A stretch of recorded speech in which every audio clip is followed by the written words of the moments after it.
Hello everyone! In this video, I'll guide you through the steps to check if your Android phone supports embedded SIM. eSIM, or embedded SIM, is a digital SIM technology that allows you to connect to a mobile network without needing a physical SIM card. Let's go through the process step by step. To start, unlock your Android phone and open the Settings app.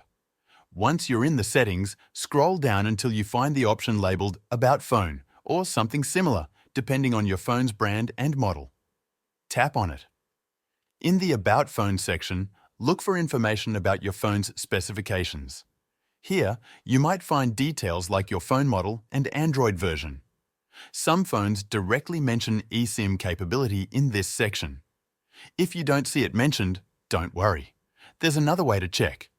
Go back to the main settings menu and look for Connections or Network and Internet. Tap on this option. Then, look for an option called SIM Card Manager or Mobile Network Settings. Open it. If your phone supports a SIM, you should see an option labeled Add Mobile Plan, Add a SIM, or something similar. This option allows you to scan a QR code or manually enter eSIM details provided by your carrier. If you see this option, your phone is compatible with eSIM. Another way to check is by visiting the official website of your phone's manufacturer. Search for your phone model and look for the specifications section. If eSIM is listed under the connectivity options, your phone supports it. Finally, you can also contact your carrier's customer support to confirm if your phone model supports eSIM.